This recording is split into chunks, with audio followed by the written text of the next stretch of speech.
Funding is provided by a grant from New York State Senator Catherine M. Young, representing Western New York's 57th District with a local office in Olean.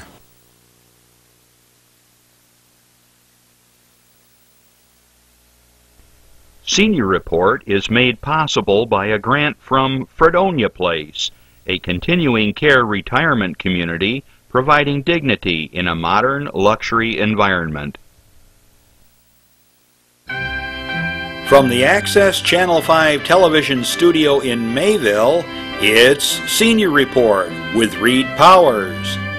Senior Report is broadcast live throughout northern Chautauqua County on Saturday morning from 9 to 10 a.m. each week. Call in and share a thought, make a comment, ask a question, or simply wish someone a happy birthday on Chautauqua County's only live call-in senior program. Since 1995, Reed has been bringing viewers hundreds of interesting guests, informing the community on a variety of subjects. Here's the host of the show, Reed Powers. Good morning, everybody. What a beautiful weekend is forming. Yesterday was absolutely gorgeous. Bill and I, we played over in Northeast Pennsylvania last night, and it was just one of those beautiful Friday nights. It was like a First Friday kind of thing. People were milling around, an arts show, and it was warm, but it was comfortable, and by the time we were done, I was actually grabbing a light sweater, but this is just great weather, isn't it? I think this is probably my favorite time of the year, where you get the best of both. You get nice warm days and great sleeping nights. Well, folks, we're continuing here with the Senior Report for a few more weeks, and as promised, we're going to be changing up a few things, and I'm not going to tell you everything. We're going to give you little hints here and there, but I do want to let folks know that who might be more technologically inclined, how's that? That we're going to give you more opportunity to interface with the show come July. That's when things are going to begin to change for you. And we're going to have the opportunity for folks to use Twitter, Facebook, to email us during the show and so forth. So I'm just going to give you little pieces as we go along and so forth. So anyways, we're in the last few of the official shows of the Senior Report, and then like I said, in July we're going to switch things up a little bit for you, and we'll be wanting to hear from you what you think. Some announcements and things to share with you today. If you go into Westfield, not only will you see the farmers market, but you're going to see a bunch of people running around with guns, basically. You got the Civil War reenactment actors over there, and my good friend Colonel David Brown, who he's leading the charge for the Union soldiers. They are all camped out. When I drove by, I could see cook fires and people having breakfast at their tents, and they will be having little skirmishes and showing you how they would have small attacks on each other during the Civil War, how they ate, what they wore. If you think the uniforms would be really cool to wear, think about that again. I've seen how thick those uniforms are, and I don't know how they can wear them in this kind of weather, especially as it gets warmer. But the fabric is very heavy. And then for the women, I was thinking about it. We would have to, Randy, probably pull the camera back all the way to probably the lake so you could see how large the hoop dresses are, because I don't think they would fit on the screen without moving the camera way back. But I've seen some of the dresses, and those hoop dresses are incredible. They gotta be like 5-6 feet wide, but they're very colorful, and the women are all dressed in period wear, and I think they've copied it, if not original, but I'm pretty sure it's reproduction costuming, and it's fabulous. Throughout the day, you can go out there and visit with them. They were there last night, and I'm not sure if they're going to be there tomorrow, but definitely today. Today's Saturday, and what's that, June 7th, right? And and throughout the evening, there will be, starting at 6 o'clock, there's a fundraiser for the Chautauqua Historical Society right there on the grounds at the mansion, the McClurg Mansion. And for, I think it's the 4th year in a row, Bill and I, Doc and Bill, will be playing. We're going to be in the main living room. And it's a beautiful location. They'll be serving food and so forth. And if you have participated in this event, just a reminder that they're having it today at 6 o'clock. And to go through the mansion, if you've never been there, great history for the area, and paintings and artifacts, the things that they would have used back in those days, the things in the kitchen, sewing, whatever. So anyways, that's coming up. As I go along here, and I want to remind you that this is a live call-in show. It's Saturday morning right now. And if you want to call, there it is. Thanks, Jeff. 753-5225 or 753-JACK as it spells out. If you have an announcement, if you want to share an event that's coming up in your community, a senior trip, for instance, a birthday, an anniversary, anything you want to let us know, call in. Also, as we go through the show, and this goes for all the shows, if you have a question for our guest, call us. We'll put you through, and you can have a direct dialogue with the guest. Okay, 753-5225. Thanks. Okay, also coming up next week, if you enjoy walking or riding your bike, there's a great fundraiser going on with the Children's Safety Education Village over in Asheville. It starts at 8:30 for the bike tour. Now this is a 42-mile ride. It goes around Lake Chautauqua. And then there's a shorter one that they do part of Lake Chautauqua, 27-miler. Then there's a 5K walk, and that goes down into Asheville. And then there's a 1K fun walk, they call it. That's what I'll be doing, because we'll be here broadcasting at the time of the other events. So the 5K starts at 9 o'clock, and there's some charges for that. There's a fee to get in. I'm told that the first so many folks, I think they told us last week, the first 50 folks that sign up, you do it online. You go to childrensafetyvillage.com, childrensafetyvillage.com. You register there, get your credit card ready. I already did it. It's effortless. And the first 50 folks get a really cool T-shirt. So next week, June 14th. Hey, there's lots of things going on around here, you know. Coming up in July, the crew here at Access 5 will be switching programs from the Senior Report to Destination Chautauqua. It's a program that we put together for other kinds of events. And as far as I know, weather permitted, we're going to be covering the parade for the 3rd year in a row. I'll be narrating it, and we'll be looking forward to seeing all of you folks and all the floats and so forth. So that's coming up on the 4th of July. There's a lot of things going on in our county right now for all ages. And I got a note the other day from the folks in Mayville that they're going to have their Entertainment in the Park Summer Concert Series. And without going through all of them, I'll just get you started for maybe the first 3 or so. But on July 10th, the program starts. This will be at 6:30 to 8:30 in the park. You've got GB Blues, and then they have Rainbow the Clown. So the clown goes about, I think, throughout the concert. On July 14th, we have Misbehaving, a Kiss tribute. Kiss as in the rock band. And then July 24th, Matt Holman and the Bluegrass Disciples, plus Rainbow the Clown. And then there's just all kinds of other things right up through August 28th. The performances are all free of charge. So just bring your lawn chair, your blanket, bring some soda or whatever you like, and enjoy the concert. My experience has been that almost all of your communities, for the most part, I'm thinking Busti, I know Silver Creek area, Fredonia, Dunkirk, they have concerts throughout the summer. Get out there, enjoy the music, see your neighbors, have a good time. It's a great time here at Chautauqua County. Want to welcome back all our folks at the Chautauqua Institution, all of the folks that come back to their summer residence. We'll be covering the news here and announcements throughout the summer for you. If you have anything you want to share, please do call. You don't need to be a local resident for that.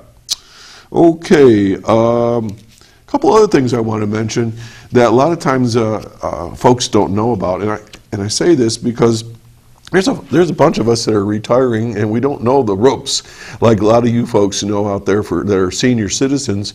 And there's organizations out there for seniors. There's weekly meetings, sometimes they're bi-weekly, and they meet in church halls or community halls and so forth.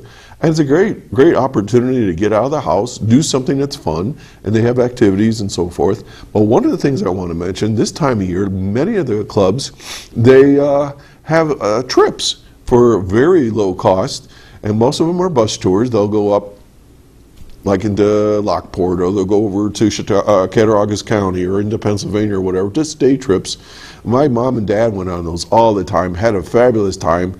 It takes the pressure out of finding a parking space. It takes out the pressure of getting lost, one of my favorite activities in life. You get to sit on the bus, enjoy, relax, they play games and so forth. So something to think about, traveling with other folks and not so much always on your own.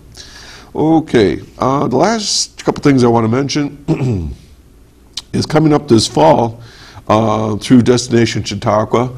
Chris and the crew, we were talking about having some debates here, and we're putting together debates, for instance, hopefully, for State Senate, for U.S. Congress, for State Assembly, and anything else that we can come up with. But I know we're going to try to have at least 2 to 3 different debates like we did last year when we had folks for the county exec, and we had one county legislative race. So I hope you enjoyed it. We know we got good feedback, and by the hits on YouTube, we know people were watching that and learning more about the candidates. My final thought today before we go on to the rest of our show and introduce our guest is this is a serious one, folks, and this is for all ages. And the reason why I say all ages is because when we're in our youth, we are wild and zany and we think that we're invincible, and for the most part we are up to a point. And then what happens, things catch up with you, and what I'm talking about is skin cancer. This time of year, the sun's out, it's doing its thing, we're enjoying it, we're out there exposing all kinds of skin from our recluse of long winter and all that white pale skin, and we want to get some color, but the problem is that we forget that the skin can develop cancerous cells over time, and a lot of times they don't manifest until we're older. I've got 2 relatives that have had skin surgery on their body. One was on their foot. Believe it or not, you wouldn't think, well, how could the foot get skin cancer? And also on her back. Go out there and they just think they can lay in the sun forever. Very painful surgery and take some recuperating. Don't need to do that if you use your sunblock. The other individual had skin cancer on their nose, and luckily it was caught in time, but I know a lot of people, they lose parts of their nose, they have to have reconstructive surgery. It's easy to protect yourself. I believe they want you to use, I can't remember what it's called exactly, but sunscreen number 30 or higher, okay? So do yourself a favor, SPF, thank you. My consultant in my ear here gives me the information when I draw blanks. We all do it here. So SPF 30 or higher, wear a hat, wear a shirt. You don't always have to have that deep, dark tan. Protect yourself. It'll go a long way. Okay, we're going to take a short public service announcement, and then we're going to get to our guest. This is for you. We're all different. Red Raiders. Where are we? There we Bears. Republican. Democrat. African. Classical. Despite our differences, we're all the same. We invite you to be a part of the change. Give to the United Way campaign and help make a difference in the lives of so many. Live united. Live united. Live united.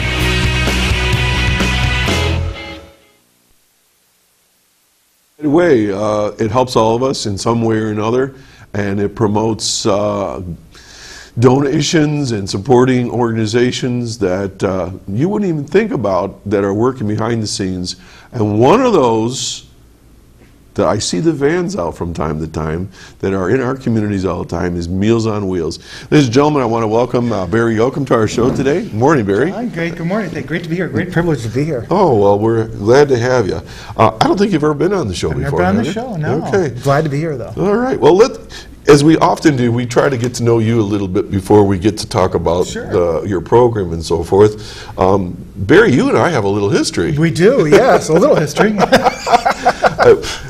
I'll give you the backdrop. You can add whatever you like to this thing. I think it was 1996, right? So whatever 97. Oh my gosh.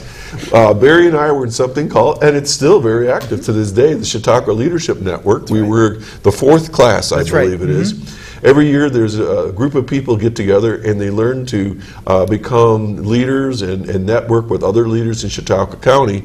And this was a fabulous opportunity. I still am connected with a lot of those folks. Yeah. And Barrie and I were together in that same class. Yeah, same so class. What was the zaniest thing you remember doing in that? Oh, gee, let's see. Probably hunting for golf balls at the golf course over in Sherman. Let's see, we went on a couple hikes. I think the zaniest thing was that opening weekend. We had the training weekend at Chautauqua Institution, doing the team building drills, passing people through the string maze. I was thinking of that hand, you know? Yes. And that's tough, you know. You and I aren't the smallest. We're not the smallest. And it was or the strongest. Easy. Exactly. So it was not easy. But that's, you know, the team building exercises you learn about trust in each other. And those are, 17 years later, still some opportunities we had to trust each other as we go along in life and in work and in the community. That's a good point. So. Imagine a great big spider web, folks. Yes. In the middle of a room. And they have these like portholes where you... about the size, maybe 2 foot wide, and everybody is on one side of this web, and the directions I recall that Larry Robinson gave us, everybody had to get to the other side. You had to get everybody through a hole, but nobody could repeat the same hole. And I think there was 6 of us, maybe like on each team. Right. So we're all like figuring this out. We got short, chunky person. We got the tall, lanky person. We got the little itty bitty person. And there were varying sizes. Varying sizes. Too. Yeah. And and I tell this story all the time, so I'm now telling stories out of school. Roberta Keller, the executive director of Chautauqua Opportunity, she goes, "I'm not going through that. I'm not doing it." We go, then none of us are going with it. We're all in the same, we're all going to stand here and we're going to all figure out we're going to get you through this thing. She says, "I'm not doing it." So finally we said, "Look, Roberta, we'll put you through first." And 5 of us picked Roberta up and we slid her through this hole. Sausage-wise, I don't know if you were on my team or not, I can't remember, but we got Roberta through there. Penny Hutton was there and a bunch of us. Yeah. So. And the whole thing, it's like you often see these rope courses where people say, trust me, or fall, close your eyes and fall, we'll catch you. I think we did one of those too. I think I fell too. Yeah. And we caught people. But it's all about, developing trust with leaders and like you say. And to this day, we have this bond that is, it's hard to describe. So anyways, Barrie and I, we learned to trust each other years ago. So anyways, it was a lot of fun. And to this day, I think they're like 20 years into this. They're still developing leaders in Chautauqua County. I should have Penny Hutton on sometime. I'll make a note of that. That would be a good one. Penny would love to be yeah, it'd be great. So Barrie, even though we were in the program together, I don't know all that much about you. So where do you come from and all that stuff? Give us the elevator My speech. turn. This is where I come from. All right, cool. Excellent. I'm a native of Finley Lake. Finley Lake? Yeah, our part of the county. I think you're the only person I know is a native from Finley Lake. Yeah, no, I'm proud. I loved growing up there in Finley Lake as a kid. We grew up on 30 acres, and where we are situated, if you follow I-86, the old expressway going over from Pennsylvania into New York State, just as you crest the ridge, you look straight ahead of you. Right. My Parents' Hill is right in front of you. There's a sign, My Parents' Hill? My Parents' Hill, yeah. We cut it out in shapes and forms, telling you like that. Okay. Had great time growing up. I graduated from Clymer Central School in 1986. Okay. All right. Went away to college, Marietta, Ohio. Went to Marietta College there. Wanted to be on TV, sports reporter. Congratulations, you almost made it. And it took 24 years. We don't do sports here. Exactly right. But I mean, my background in journalism and communications, I did a lot of sports, and I was a sports editor of the college paper there, and did a lot of. Did you TV want to be like the Howard Cosell of Yeah, at the time I wanted to be on television. For and now, ladies and TV. gentlemen, Barrie Yochim on WNBC. Exactly, that type of thing. But just a variety of factors there at school. It didn't happen that way. I mean, the program was not as good as it said it was when I was there. So I sort of drifted into Had job placement of like 2%. Yeah, exactly, that too. I drifted into radio and newspaper actually. Okay. Did a lot with radio, and in the tail end of my 4 years at Marietta. Which radio station? There were 2 radio stations there actually. One of the few college at the time. I don't know now. That was back there. That was there. Yeah, our college had 2 radio stations. One was a classical, 24 hours, and the other one was student run. Anything you wanted to allowed to put on the air. Did you do any radio in Chautauqua County? I did not. No. Yeah. I did a lot of radio when I was at BOCES. We were at WJTN with Dennis Webster. That was a good time. Well, I've done interviews and stuff with other organizations, that type of thing. But I'm going to leave now. Barry's going to do the show. Yeah, exactly. So I graduated from Area College in 1990, and with my journalism degree, went looking and went knocking on the Post Journal door, and luckily Christy Herbst answered that door. Oh, sure. So she hired me. Christy. In 1990, I became the Chautauqua County Bureau Chief for I did not know that. Yeah, I was there in 1990 to 1992. You were in Cattaraugus from County. Lake. Yeah. Still in Western New York, Southern Tier area. All right. Well, see, I wrote for the Post Journal. Yep, I was a that. stringer. You were a stringer. I knew that too. But I was employed though. So, yeah, I got. You got by the this is true. I got 25 cents an inch. An inch, yeah. And I think it's probably still about probably the same. about that. I don't 26 know. and a half now. I used to have to call in, give the story, and someone would be typing as I went along. But the great thing was I was myself. I ran the whole thing myself. I mean, with direction from the main office, and covered a lot of things in the Salmac and Little Valley areas. If you remember the history in that area in Cattaraugus County, that was when the leases were ending for the people who lived on the Salmac reservation. That was quite the do. 1990-91. So I was very proud of being the point person for the Post Journal in that area for highlighting the community and letting them know about all the negotiations that were going on with the Seneca Nations. How did that work out? Worked out a lot of federal, a lot of state help. The federal government and state governments both put in money for past reparations for 100 years of inequities in the community, but also helped oversee the particulars of 2 20-year or 40-year lease agreements between the people that lived on the reservation. They were done some leases. Yeah, that type of. They finally got done. I mean, there's some things that are happening there. Sure. So in 1992, I did such a good job. They had a couple openings at the Post Journal in Jamestown, Jamestown proper, and I came in to be the city hall reporter, downtown government reporter, city reporter, that type of thing. So I did that for a couple of years there too. I guess now that I think about it, maybe I did see your name, but I hadn't put 2 and 2 together. I mean, I had a great time covering city government and organizations like Meals on Wheels and United Way in downtown. And that's how in 1994 I got to United Way of Southern Chautauqua County. They had a new position opening there as a director of community relations and communications, and I took it. Let me ask you a question and see what your thought is on this. I remember I just moved to Ripley, and Barbara and I just got married. It was back in 81, 82, in that era. And so I was a stringer for maybe a couple, 3 years.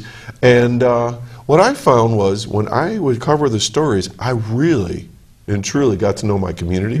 I got to know lots of dignitaries at the county level and so forth. You must have felt something similar. I mean, it really gets you into the family. It does, It's like, you tell people, hey, I met the mayor, hey, I met the governor, hey, I met county executive, that type of thing. And now over a period of 24 years of meeting them and all of my employment, it's just a joy to be around these individuals, and you know them. Yeah. You represent them. And then you're in the paper, you're representing their views. And if you do it right, they treat you well. And I tend to do it right. So they treated me well, and I've still got relationships I've had since those days. Awesome. Our county is like 136,000 people, something like that. And when I talk to people from other areas, I tell them, I can go up to the county executive and say, hi, Vince. Hi, Greg. Hi, Mark. Whomever. I can go up to Kathy Young and give her a hug. I can drop in on just about any major a political person in the county, and we have a conversation. It's not like you got to go through, all the metal detectors and all that sort of thing. And people like up in Buffalo just look at me and go, "You got to be kidding!" Right. To get to any official up there, you got to go through their goon squad or the protection, or they just can't even believe that you could be on a first name basis with folks that represent us. So I mean, that's another plus of Chautauqua County that we don't really realize. And you notice that too, because the larger areas, Buffalo or New York City, you hear about the talk radio, shock radio, and all that type of thing. You don't have that type of thing here, because if you did that, say in the afternoon, you're going to see the mayor at Tops or Wegmans that night. It's like, you're in the community all the time anyway. Careful what you say. But after, I spent 5 years as director of communications at United Way in Southern Chautauqua County, and the last 2 years of that, I was able to add to that a little bit with the assistant executive director title. No executive money. So you work with Mike Moots? Mike Moots, yeah. Mike Moots was the director at the time. Okay, see, there's another connection here. Exactly. I just saw Mike not long ago. He's in Rotary. He is, and he's also, he was the year before us in the Leadership Network, too, class of 96. There you go. And that time I did a good job there for 5 years. All 5 years, the United Way met or exceeded its campaign goal. First time in like 8 years before the time I got there, they had met or exceeded the goal. So all 5 years of my time there, we exceeded the fundraising goal for United Way, which helped thousands of people and dozens of organizations in southern and central Chautauqua County. They did such a good job there. I'm thinking, I'm thinking. If you ask Barrie. Yeah. When my own humble opinion. You said talk about myself, so I'm talking about myself. So.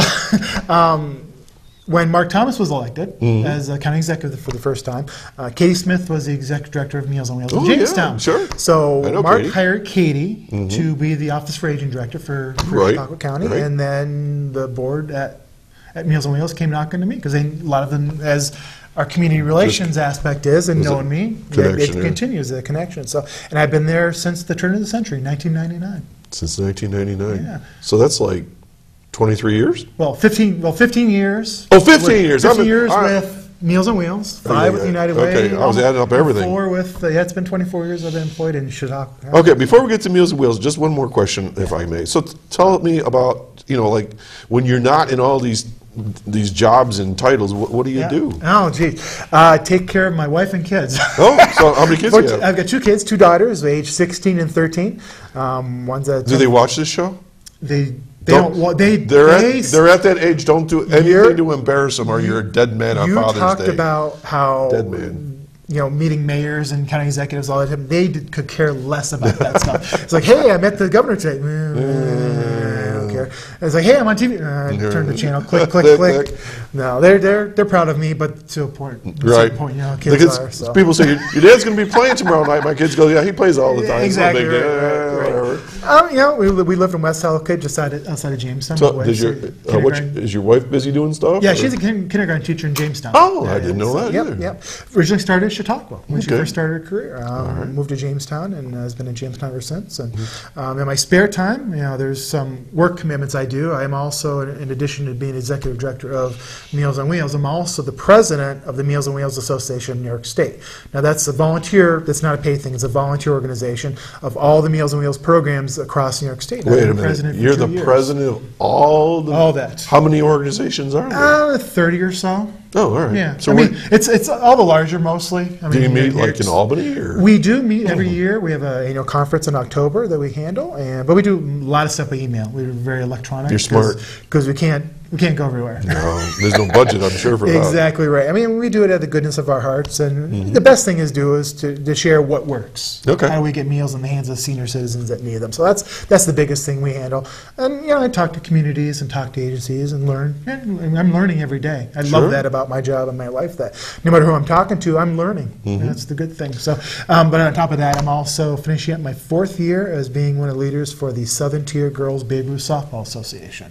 Say that 10 times. Yeah, exactly. STGBRS for short. Girls Babe Southern Ruth, Tier Girls Babe Ruth Softball Association. That's a group. This year is about 521 girls playing in 4 different age groups. 520 girls, ranging from Mayville to Randolph. All right, let's take a moment and think about that. 521 girls in this playing, ages doing their makeup, 5 to 16. Oh, yes. Well, good for you. My daughter played softball. She had a great time.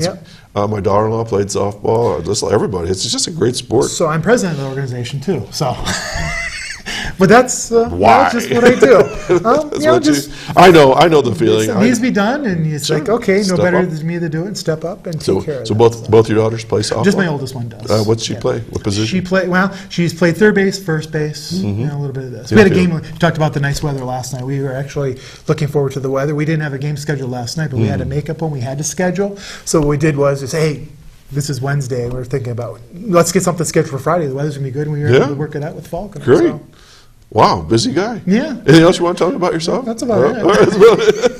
All right. This guy's high energy. I'm high energy about 5 in the afternoon. In the morning, I'm like this slow slug.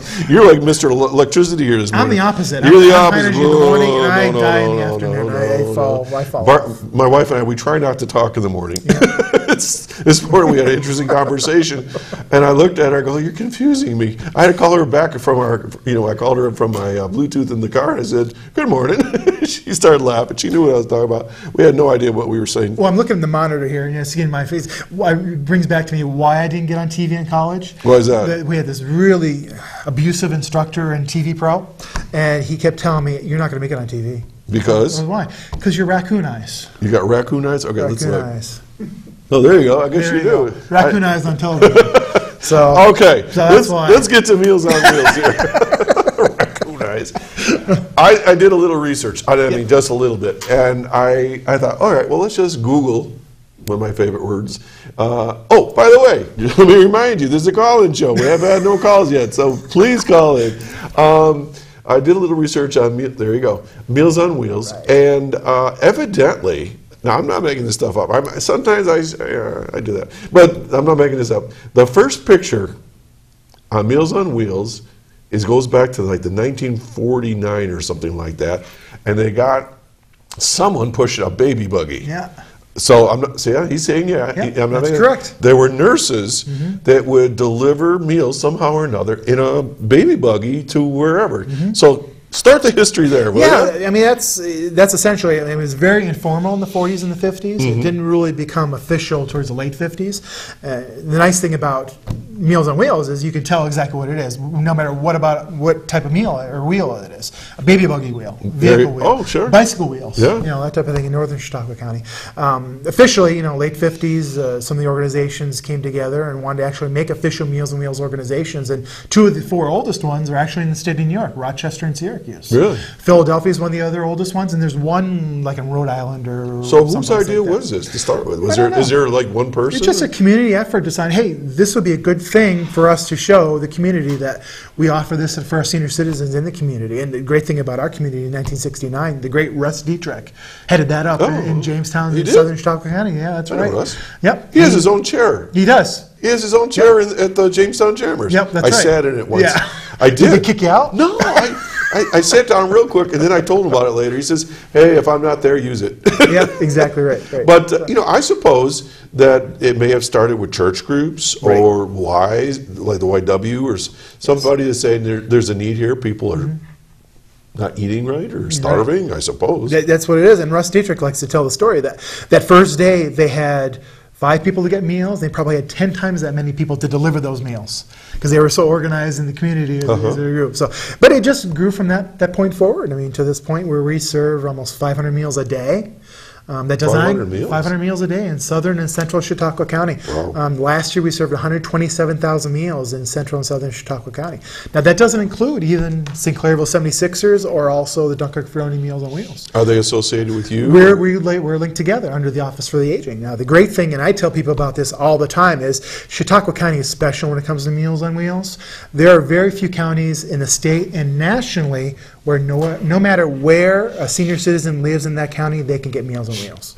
The great thing about us, with our 3 programs, Sinclairville, Jamestown, and Dunkirk, we can get meals in the hands of people age 60 and older, no matter where they live. So you guys aren't in competition? No, not at all. No, we work together. Oh, so we like, work together do you have like a map and says if that crosses that that line right there, that's yours and this is mine. And there's flexibility in the map too, because yesterday, I mean, if there's any question, I'd go out and drive the route and see what's going on. Yesterday, I drove out to Gary Levant Road. We went out there and see how far out. We had a referral that came into us for Meals on Wheels. It's going to be our client, but it was like half a mile from being Sinclairville's client, which is fine because the goal is feeding everybody. That's what we want to do. We want to make sure people are fed. Okay, come up for air. All right. We have our first phone call. Oh, cool. Okay, here we go. Good morning, caller. Good morning. My question is, how much does it cost to get meals from Meals on Wheels? Wonderful. I appreciate it. We get that call a lot, a question a lot. Well, it's on my little list, so Very now good. I don't have to ask it. Thank you, caller. I'm going to say that I have to give Well, let's put the caller on the spot. Sure. Caller, what do you think a meal costs? $10. Okay. Oh, geez. So I love that call. So, I mean, if you go for lunch somewhere, that's about right. So this is lunch now we're talking. Yep. Okay. I'll give you the one meal scenario and the two meal scenario. Okay, so let's go with one meal. One meal scenario. I'll say $5. $5. Okay, good. $4.75. Oh, I was close. $4.75. You're very close. Now that is a well-balanced meal that meets 1/3 of the recommended daily allowance of calories and fat and all that according to USDA. And generally, the majority of our clients get that meal. It's a heatable meal that you put in the microwave when you receive it. And that's the other benefit about Meals on Wheels. For about 4 years now, we have no longer been serving hot meals. There's too many regulations and stipulations with the federal, keep the with the state. temperature just right. Exactly, you have to keep it at a certain temperature. But of course, if you keep broccoli and cauliflower and carrots at a certain temperature, what happens to those vegetables, John? They become inedible. Yeah, exactly right. Mush. Right, exactly right. So we switched that to 4 years ago to the meals are served cold, so it's up to the client to heat the meals up when they want. Okay. The one heatable meal is $4.75. Caller, did you have any other questions? Yes, I was just curious if for some reason someone couldn't afford that, is there options or help for that? Yes, that's a great question also. I'll let you talk about that. No problem. Thank you so much. And that gets into the age 16 older category. 60 or 16? 60. Oh, 60. 60. Oh. We'd have a lot of 16-year-olds we'd be feeding then. But the federal guidelines say that for getting subsidized meals, and those are meals that the federal government helps pay for, people have to be age 60 or older, and they have to prove the capacity that they need meals, either homebound, elderly, disabled, or a combination of all that. And we have outreach workers. We have 2 outreach workers countywide that we take care of out of the Jamestown office that handle that outreach and go out and visit clients and ascertain whether they're eligible for the program. And almost always, they're always eligible for the program. So when we know that people are eligible, by federal guidelines, we have to give the individual receiving meals an opportunity to pay for their meals. Now that opportunity could be, if they have no money available to pay for meals, that's what they'll pay. If they want to pay up to $4.75, we'll definitely take the $4.75, of course. Okay. But it could be anything in between that range. And by law, I can't take anybody off of service because of inability to pay, because of federal law. Well, that's a great law. Yeah, isn't that great? And as long as we've got slots to fill, and when we mean slots, that means we've got meals to fill. To feed. Do you find that people say, "I don't want those. I don't want that service. That's charity. I don't want charity." All the time. I mean, I think of many people that I know are proud community members, and they think, I worked all my life. I can't believe I got myself to the point where now I got to get Meals on Wheels. They look at maybe as a negative. How do you handle that? Because you shouldn't feel that way. You shouldn't feel that way. I mean, growing up in my family, my grandfather, worked during the war. He wasn't in the armed forces, but he worked with my grandmother in the munitions factories in New York City. When they came back home to Western New York and Northwestern Pennsylvania, he was... Did they have an explosive relationship? No, not at all. And my grandmother's name was not Rosie either, Rosie Riveter. Rosie Riveter. So he would have gardens every year, and literally he was running his guy. But he would be one that would totally refuse Meals on Wheels because he's too proud. They'd be afraid they're taking the service away from somebody else who desperately needs it more. And I'll let people that, if you think you need meals or even close to thinking you think you need meals, get a hold of us, definitely. Our tax money goes to help pay for these services. I mean, you've been paying to these services for years and years and years as a taxpayer. Okay, it's time for you to get that money back. We need a phone number. Cool, all right, very good. The first number to give you is, I want to give you the New York Connects number. Now, that is the number, this is our... Wait a minute, is that the one that we use, Jeff? That is the one you use. Do we use New York Connects? Yeah. That's through the Office of the Aging? Office for the Aging, yes. Can you pop that one up, Jeff? 753-4582. I think we have that, but You've got say it again, though. 753-4582 is the phone number for New York Connects. Okay. Now, that is the first step if anybody has not received Meals on Wheels or senior services before. Call them. They'll send you in the right area. I mean, that's a number for more than just Meals on Wheels. Nursing services. Can they can call there. Yep, they can call 753-4471. See, we're prepared here. Exactly. Mary Ann Spanos and Linda Spalding, we're using those numbers all the time. Exactly right. Okay. And that's for about the last 3 years. It's worked great because people have to make one phone call for that, no matter wherever they live in the county. Okay. You talk to the people there, and they'll get some information for you, and then they'll pass it along to the Meals on Wheels program that it pertains to. And awesome. We'll okay, folks. Yeah.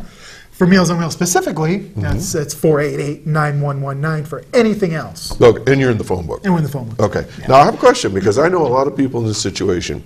Okay. We've got folks that they're getting up in age and their life partner has passed away. Yes. And sometimes it's a widower, a guy, right? Yes. And they have no idea how to cook. They can't even boil water. Right. You see a lot of that? We get a lot of that. Talk to us about that. We get a lot of that. It's a classic story of, the husband worked all his life. The wife was a housewife. And took care of everything. The husband retired. The housewife still took care of everything to the point where she becomes ill and passes away, unfortunately. And we see that all the time. And generally what we see that is a neighbor or a friend or a family member steps in and finds out, oh my God, Dad's not eating right. He's going to burn the house down using the stove or the oven, and please help me. And that's where we go in. And that's one of the best things we do because we have the instruction sheet of how to reheat the meal in the microwave. I mean, it's simple and easy. It's ultimately safe. And it works out well for everybody. What if they don't have a microwave? Not everybody has one. Oh, that's a great question. When we started this about 4 years ago, we had the start of a microwave loaner program. It was great. We still have microwaves now. There are people in the community that don't have microwaves, but we have a microwave loaner program that we will have you sign some paperwork and let you borrow at no cost a microwave. Is there a particular size or power they have to have? No. It's just a general run-of-the-mill, small, not a large one, you get a microwave for like, about $50 or something like that. If you haven't got Meals on Wheels before, if you imagine the Stouffer's home meals, it's that similar size. We just tell people ours is better because no added salt, no added fat, no added sugar, healthy vegetables, all that type of thing. And essentially, it's more cost-effective, $4.75 a shot. I think I've known people that have worked in other areas, counties with a similar program, and one of the benefits that I've always heard was, if you're delivered that meal that day, it's also a checkup. Yeah. Can you talk about some stories? Maybe we love talking about 3 aspects of Meals on Wheels. Number 1, we talked about, is the food. Number 2 is the socialization. I mean, you talk about that widower. Ding dong. The widower. There's no one else. The family's away. The family's in California, and the wife has unfortunately passed away. Our volunteers, our staff people are the social aspect. Hey, how you doing? Used to be they all watched Price is Right when Bob Barker was on Price is Right, so they talk about Price is Right or what's on the radio and that type of thing, just to make sure people are aware and just discussing, talking. How you but doing? Also, it gets into the third part, the safety part of it. Our volunteers and our staff get to know the clients, and they know right away if something's not quite right. Do they have special training for this? And they don't have special training, just other than we Just provide. reasonable. Biggest thing is if there's any question, call 911. Oh. The biggest thing, call 911. We tell people if you have a cell phone or have access to the phone there in the apartment or the house, use the one in the house or the apartment because it's quicker than using the cell phone one. And that's the safety aspect. We've found people in distress. Not a lot, but enough that we want to make sure to be that conduit between the authorities, the family, and the client who's in that distress. So okay, we're I think about that. We have another phone call? Okay. Good morning, caller. Good morning, John. Good morning, Barry. Good morning. My mother, until about a year and a half ago, received Meals on Wheels. She was at the age, where you didn't have to pay, but she would donate like $50 a month towards it and feel guilty the whole time. But shouldn't. No, not at all. I have to agree.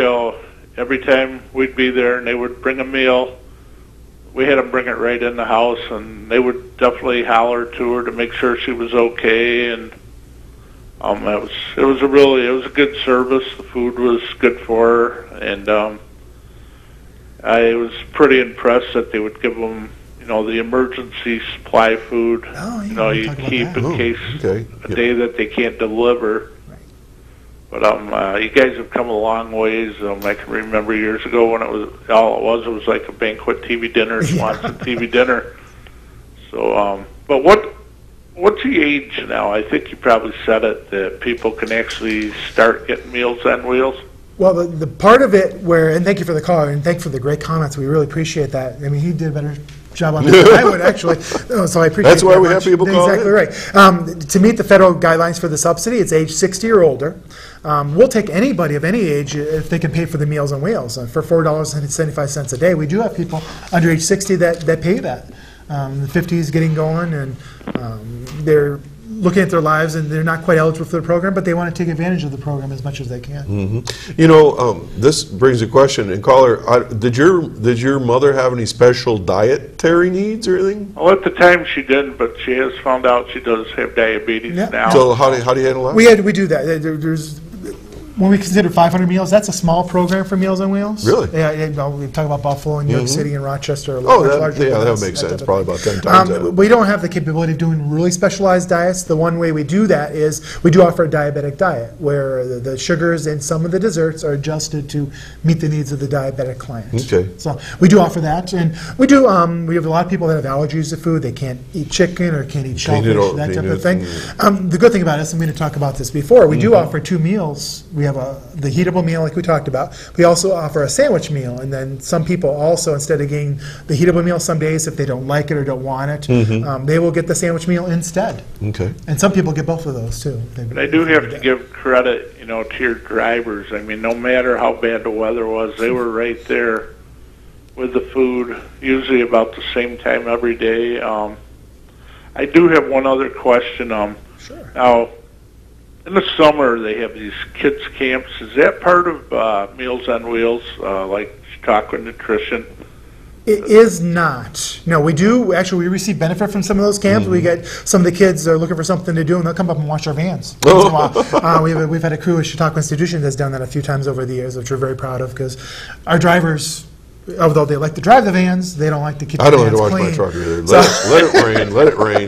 But you talked about the emergency meals. I want to talk a little bit about that, too. I mean, we face the weather like everybody else does. And unfortunately, this past year, we had to close just one day. Well, just one day. First time in 4 years we had to close, actually. Wow. We didn't close the 2 years before that.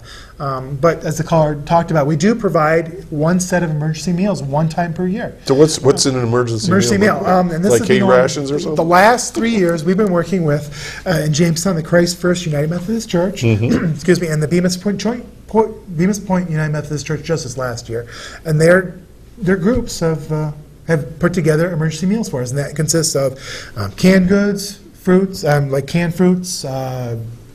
Dry milk, dried crackers, that type of thing. Excuse me. To get people by for the day, because we can't deliver. And what we do is we deliver those in advance of the weather coming. We usually do those beginning of November. Okay. Put a little sticker on it saying, don't eat this food. Yeah, do not, no. Don't have to freeze it, don't have to refrigerate it, just save it somewhere so you know where it's kept in case we have to close. Then when we do, we'll put it on the TV stations in Buffalo, and we'll put it on the local radio stations as well, and we'll tell you to use your Blizzard box. Blizzard box. Yep.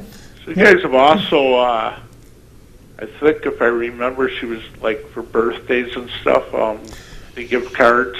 We do that off and on. I will say that's a one for Dunkin' Ferroni Meals on Wheels. They for years and years have done the small birthday cakes. I don't know if they do that anymore, but they have in their history have done that too. Neat. I don't remember the cakes, but the cards, I mean, that makes a day for somebody, having a birthday. That might be the only card they get and stuff, so. We have done that in the past. We haven't done it lately. I mean, we'd like to get back into that. But as staffing needs change and volunteer needs change, we haven't had people available to do that type of thing for us. These guys kind of come and go sometimes. Yeah, exactly. Well, you guys do a really good job.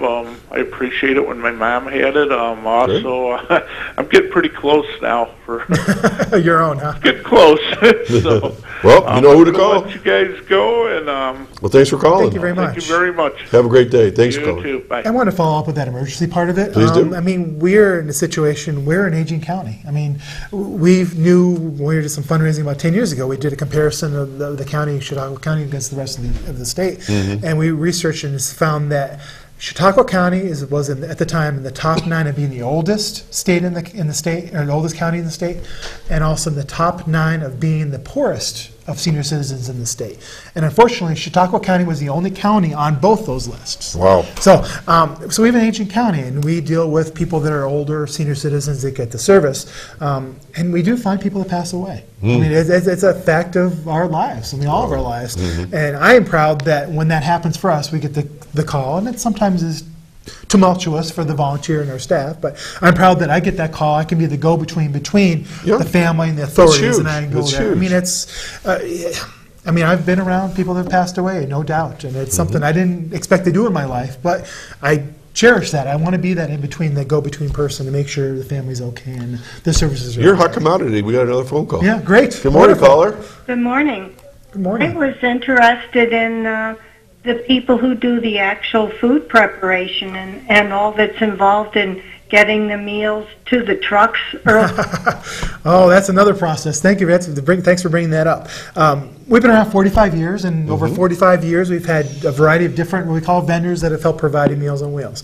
Now, nationally, and people think about this us locally, that we make it like in our back room or something like that, like a lot of the larger organizations. Big soup. Exactly, big right. kettles. Especially, it's like when we're down on North Main Street in Jamestown for many years as our offices at the old Furcher's building. They just assumed that the bakery was used as the Meals on Wheels preparation site, and it wasn't that way. The last 4 years, we have been fortunate to be working with WCA Hospital in Jamestown. Their kitchens. Out of the Jones Hill kitchen, Oh, that's which smart. is good. That's smart business. Because they're fully utilizing the kitchen at WCA Hospital down on Foot Avenue. They had the opportunity 4 years ago to get in the process with Office for Aging and Meals on Wheels in Jamestown to bid on the program to help provide meals in central and southern Chautauqua County, and it worked out really well. And it's worked out so well that we re-upped again. This is the first year of our 3-year plan this year, and it's taking advantage of a situation where they weren't using the kitchen at Jones Hill. They're using it now. The staff wasn't there for us then. They're there for us now. We have about, on average, 2.5 people that crank out 500 plus meals every day, every morning, from the hospital standpoint. Now, our people will go to the loading dock every morning and load up. Vans are sequenced, particularly sequenced. The furthest ones out go first and get those off and running. So you're keeping it all in the county. Exactly right. Oh, Awesome. definitely, yeah. And there's been, we were at the Chautauqua County Jail before then, at Washington Middle School before then, a couple of restaurants years ago. So they can bid it out or whatever. Way back when, in the early 70s, it actually was out of the same kitchen at the old Jamestown General Hospital. Okay, we have back when. another phone call. Another phone call. Good We'll morning, take that. caller. Good morning. Good morning. Did we lose the caller? Hang on. Okay. Caller, call back. Please, please. Okay. When I used to run the phones back there in the engineering room, it's easy to lose somebody. No, I understand. You push. Oh, she's ringing. And, all right. There you go. Okay. Let's hold on a second. We'll get that call. So we're talking with Barrie Yochim, the executive director of Meals on Wheels, while we're waiting for our next caller. Good morning. We have a caller? Heard the phone? Not ready yet. Not ready Okay. You talked about delivering the meals. Is this 7 days a week? No, that's a very good question. We can provide meals that cover 7 days. Okay. Definitely. We only deliver Monday through Fridays, and there's Okay. the 8 classic holidays during the year where we don't deliver. But we do have food for the weekends, and we have the same process of making the food at the kitchen every week. Use the same process of freezing those meals. Okay. The same cold meals we serve every day. Freeze them. They're boxed in tandem. We have 2 frozen meals in the same box. All right. And we deliver those late in the week, in advance of the weekend, for the people to get weekend meals. And about a quarter of our clients Awesome. get weekend meals. So Awesome. they just thaw them out and cook them when they want to cook them. Okay. I think we have Got our it, caller got now. Okay. Good morning, caller. Good morning, John. Can you hear me? I can hear you Good just morning. fine. Yes, good morning. This is Mike from Portland calling Hey, in. Mike, you finally connected. I did. Mike's a long, loyal viewer. Wonderful. Yeah. Unfortunately, good morning, Barrie. Good morning. I don't have a specific question for you. I just wanted to say hello. I'm usually not home on Saturday morning because I take an exercise class. Ah. But I'm home. Okay. And exercise class ended early.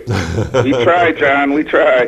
Well, and I'll tell you a secret, but you can't tell your viewers. Okay, I won't say a word. All right. In one more year, I'm going to be the big 6-0. Oh, no way. Good. Yeah, way. I don't want to take up any of Barry's time, Okay. but I just want to thank you for the shout-out a few weeks ago. You're welcome. had a chance to call in and just wanted to say hello. Okay, well, call anytime. Sure. All right, and I'm still here with you. All right, thanks, Mike. All right. Thank you for calling. Bye, John. Bye, Barry. Well, I'm glad you asked about Meals on Wheels because Portland is actually in the Dunkirk-Ferroni Meals on Wheels area. You call those folks? Yeah, okay. yeah. The Dunkirk-Ferroni handles Brockton, Silver Creek on the lakeshore. Okay, you talked about the 2-meal plan. Mm-hmm. So what's that all about? Well, that is for clients that if they have the money to pay for Meals on Wheels, or if there's a nutritional proof that they need the second meal because of the nutrition, they can get the heatable meal plus the sandwich meal. And we try to get that as much as possible for the aging population. So you can have like lunch and dinner? Exactly right. Holy mackerel. And the second meal is more like a sandwich meal type thing, and it's classically, it's actually what we call our evening meal is more like a lunch, and our lunch meal is more like a dinner because you heat the dinner meal up. So yeah, it's this way. But we tell people once it gets in your hands, you do what you want. But I've seen so many senior citizens, they're skin and bones, right? Because they don't want to cook for one. How many times do you hear that one? Exactly. It's hard to cook for one. Or maybe, do you ever have couples that get the meals? Oh, all the time. Yes, definitely. You can't go to a restaurant, or even maybe in some cases for $9 and a little bit for a meal, right? For 2 people. No, you can't. That's awesome. You have it delivered. And a little bit for a meal, right? For 2 people. I'm listening to myself. Linda, is that you? Oh, yeah! Jeff, I'll get you for that. I didn't know I was that. I've been having trouble getting through. My phones haven't been working. Hi, Linda. Hi, Barry. It's so great to see you on the show. Nice to talk to you. Oh, I wanted to say Barry runs a wonderful program for Meals on Wheels. So it's just not because he says so, huh? No, he really does. It's outstanding. It's a fantastic program. And it's a program that helps keep seniors in their home. And when they deliver the meals, the delivery person is able to check to see if the senior is okay. It's a terrific program. Awesome. Thanks, Linda. Appreciate that. Okay. So what's going on with you, Linda?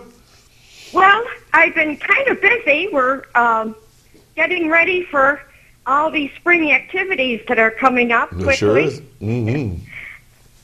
So, and I also wanted to say that we do have funding for openings with our senior aid program, and the number to call in Mayville is 753-4471. So you tell us right here.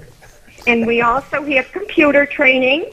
We have it in Jamestown at the Office for the Aging, in Westfield at the Patterson Library, and at the Dunkirk Free Library. And we're also in the process of opening a new training site for seniors for computer in Brockton. Wow. At the Brockton Library. And we've trained over 1,000 people.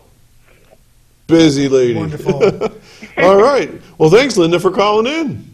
Okay. Thanks so much, Linda. I appreciate it. Thank you. Yeah, and thank you, and have a wonderful day and a wonderful weekend. Okay. Thank you. I want to follow up on something Linda said. Make it quick because we're running out of Very time. good. Meals on Wheels, the premise is, keeping people in their own homes. Now, that saves us all money. That's huge. Because just think about it. I mean, if people get 2 meals, a senior citizen gets 2 meals, it's about $190 a month. That keeps them in their home. Right. They don't have to go in the hospital, the nursing home, any other places that cost thousands of dollars, and on our tax dollars in a lot of cases too. Okay, Barry, we only got a couple minutes left. And I know we were going to save this maybe towards the end when we talked earlier, but you got one other project on the way. You only got like a minute, so okay, that's give fine. it your best shot here, I got Barry. 1 minute? Okay, camera on, Barry. Very good. Hey, thank you so much. As John was saying, yes, I am a candidate running for Assembly this year on the Democratic and Working Families Parties line. Okay. So I'm very happy about that. This is something I wanted to do for some time, and it actually dates back to the Leadership Network talk John and I talked about earlier in the hour, and learning that in that process you get to know who you are, where you're from, and where you live in this world, what's your goal in this world. And I've been helping this community for so often, for so long, for 24 years, whether it's at the Post-Journal or at United Way, or the last 15 years at Meals on Wheels. And I'm thinking, I can make an extension of this if I go the next step. And I'm considering my run for Assembly as being the next step. Growing up in Finley Lake and Mina, you can't get any further away from Albany in New York State and still be in New York State. Ripley. And, well, pretty close. French Creek, Ripley, pretty close. Lake Erie, just short of that. And I hear about all that. I've heard about it for years and years. I've heard about a lot more in the last 3 or 4 months about people being disenfranchised with the state, living in those communities. It's just people don't pay attention to us, and I want people to pay attention to us. Okay. It's a situation where I'm the president of the state organization. People pay attention to me. The stuff I've done with the United Way, people pay attention to me. I want them to pay attention to me. So they're going to see more about this. They'll see more about weeks this. and days to come. Exactly right. Well, Barry, thank you for coming on to the show. I hope that you learned a lot more about Meals on Wheels, and you can call that number 753-4582 or the Office of the Aging and all those other numbers. Folks, have a wonderful weekend. I'm Doc Hamels. You've been watching the Senior Report here. You got the Civil War reenactment. You got all kinds of great things. I want to thank Chuck Kelsey, our studio director, Randy Burt on camera, Jeff Zook, who's been flipping and flopping the different scenes for you on the engineer booth, Chris Burt, who's been running around answering phone calls and bringing in messages to all of us. If you have a call, or announcement next week, call it in. Not for the rest of the week. This is it. We're done for today. Have a wonderful weekend. I'm Doc Hamels with the Senior Report. Be well. We'll see you next week. There, how's that? Pretty good.